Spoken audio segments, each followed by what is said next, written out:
should I start a company? The obvious answer is no, please don't. Start and just stop. This is what's called survivor's bias. And let me make it a step grimmer. Let's say you actually go. So this would eliminate all your LinkedIn marketing agencies posting themselves as startups and entrepreneurship life. Hey there. So I'm going to talk about something, obviously. A lot of my friends and colleagues and juniors have actually asked me over the years what my advice would be for when they start a business. And this advice has changed over time because I've been running a company since 2021, and I've been exposed to companies and businesses for almost 7 years now in different ways, form and shape. So this being the case, my thoughts and opinions have obviously changed, and this video is me basically documenting so many things that I want to talk about, and also answering the same way. Should you start a business? Short answer, no. And long answer is basically the rest of the video, so watch till the end. So first, tell me what you're doing right now. You're either doing a job, or you're studying at PG, UG, or you're in school, or you're freelancing, you're either unemployed or you're self-employed, trying to figure out life, or you're into research studies, or maybe you are trying to start a business. So all of these activities are what I'd like to call value exchange activities, where if you're not making money, you're using it to build value in yourself to be able to use it for later. The third type of activities is what I would call asymmetric risk, because the other two are basically value exchange, value trade, or again building value to beat inflation over time, right? Asymmetric risks are nothing but if you want to write a book, if you want to build a YouTube channel, if you, let's say, want to build a brand, or do cold emails, even writing exams to be able to get into banking sector or IAS, IPS, all of that would be asymmetric risks, where the effort is not really that different from your regular effort of preparing for a job, shooting a video, scripting, but there is a small chance that you might actually have something bigger in the future. This is what asymmetric risks are. So if you want to know more about asymmetric risk, I'll actually link up a video here, right, that you can watch from Varun Maya. So at the end of the list is actually starting a business, and it is a risk. Even maybe until 2010s or 2005, the notion of starting a business was still very far-fetched for so many Indian families, middle-class families. And this has actually changed because of all the movies and series, be it Guru, Surarai Potru, and so many different movies that we've seen. This is also basically 80 to 90% of the Instagram feed, or at least the ones that I am exposed to. But the reality is much more different, much more harsher. And that's what I want to talk about. See, whatever at the end of the day is said and done, as I just said, business is risk, right? What I believe businesses basically are you bringing up value for people and people actually paying you for it. It is value exchange at the end of the day. But saying that there is no need for other structures here, I would do it myself with people that I bring in, is what businesses are. And the way that you do it and the people that you reach are how you basically classify businesses into B2B, B2C, D2C, B2G, B2B2C, and so many other short forms, right?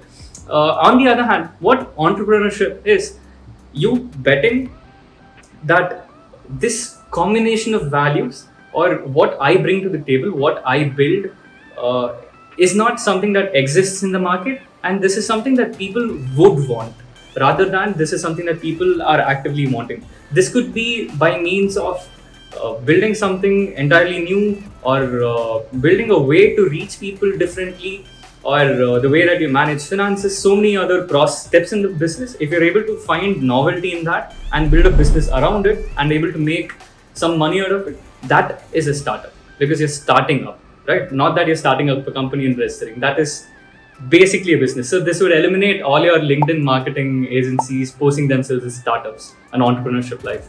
By this definition, you can clearly find the difference between what a startup is and what a business is. Or this also is the answer to the question of when does a startup become a business? I would say it is when you've brought out something, you've tested it, proven it, and there is an established market. Let's say if I want to start up a cloud kitchen or something similar like that, it is purely because there already exists a market of food delivery that was created by another startup. We know there is a market that exists. We are the market that exists. So At this stage, Swiggy and Zomato, though they were startups when they started it, are companies now in an Indian market in this context in their logistics service sector. This aside, I'll tell you what I've seen in all these different companies that I've seen. 95% of them fail. The sad part is, obviously, all 100% of them want to be the top 5%.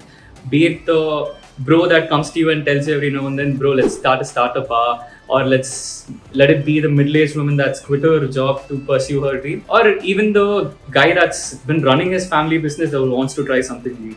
All of these people want their startup to succeed, but there's a very minute chance that even one of them, let alone all of them, actually run their company stably, let alone successfully. The 5% that make it and the 95% that don't probably do more or less the same things at the same intensity even, but the things that actually make a company or break a company are entirely different. If it were up to effort or how badly you want it, as these movies and series show, the entire business landscape would be different and the companies that are actually working out may not be. But what actually differs here is so many different things, right? Internally, they would need all of these things. They would need a good team, a co-founding team, a good panel of advisors and mentors. They need good collaborators and partners to make it work, a good discipline to keep going at it, good synergy between all the team members that exist, and so many other things. Externally, they need a good idea, good solid idea that is viable, profitable, and even desirable, something that people actually need. And if there's a market for it, enough people needing it at the right time, with the right positioning, if people even know about the company, about the technology that you're building and whatnot, right? There's so many things that matter. Businesses might fail or might work, even if few of these things fail, or even beyond these, if there are factors like geopolitics or macroeconomics or policy changes and whatnot. So this being the case, the obvious wise thing here is to not start a company right off the bat, because you're just bringing in so much risk for so many things to fall in place for you to be able to run a company successfully, right? Sure, some people do start and succeed, but there are so many more people that start and just stop. This is what's called survivor's bias. And let me make it a step grimmer. Let's say you actually go out there, set up a team, work at it for years and years together, and somehow make the company stable. You will see something that I've seen in many other businesses as well. Most of these founders aren't making enough money, and you're not even going to be able to make enough money as much as, let's say, your friend that took a loan and went abroad to study, or even the friend that stayed back and stayed in the same company and scaled up over the years. You're just going to be able to make yourself enough money to sustain yourself and your family, and maybe over a few years get your own car, get your own house. And the timeline for this just does not justify you wanting to start a company. But this is exactly where movies fail again. They show you that if you want it badly enough, and if you actually work because you want it badly enough, you're going to make big bucks. This just is not the reality. Because if you really want to just make money, and there's nothing wrong with wanting to make money, it's completely fine. Because at the end of the day, business is about making money, making a profit, distributing value. If you just want to do that, there are so many more easier ways to do it. Given all of this, if you're going to come and ask me, bro, I really want to start a company, should I start a company? The obvious answer that I, as well as many other people, would very easily agree is no, please don't. But here's something, right? There's an easier way to go about this. Let's say you like woodworking, or let's say you like AI and ML and you are really good at it. Go find people that are doing something similar, that are working on something similar in a similar space, and you really like the people and you really like the idea. Go join that team. What I'm asking you to do is join a company either in its very early stages when they're still talking, or when they've just started out. Best thing that you can do, because you're also eliminating the need to put yourself accountable to people that matter, and you're also working on the things that you really love at the same time. And let's say you really believe you deserve to be a founder at some point, right?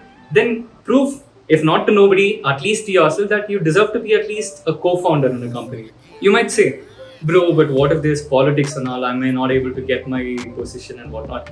So let me tell you this, that shouldn't even be a thing. Because firstly, who says there's not going to be politics in the company that you start? Politics is nothing but the dynamics between people. And who's to say that dynamics may not be as good as you might imagine it to be? And secondly, these are people that you chose to work with. If you're not able to work with these people and learn to play the game and sort of rise up in a company, where else are you going to learn these? So do that. Start by joining a team and maybe continue with them as much as you can. And let's say over a few months or maybe in the next year or so, you get a very good spark, very good idea of wanting to do something on your own. You already have the team, you already have the people that you work with, work under, work for, that you can approach and talk with about the same idea and get them to work on your idea as well, because you believe it's a viable business, right? And let's say, just in case your idea does not align with the team or the company's vision, you can always then jump off, provided you have enough value that you've built in terms of network, in terms of credibility, in terms of clarity of your own idea as well. You're going to be much more confident of starting your own business, that you're not going to ask anybody else at that point. And from there on, you can start your own startup. So there you go. That's a very simple roadmap that you can start on. You can always look for network, because networking is a huge part and most founders are just huddled up in their own houses. So if you're able to start in a company and build resources, build network, build a friend circle that can discuss these ideas, mucho puedo. So if you ask me, bro, appo yarume first time avangale startup panna mudiyada?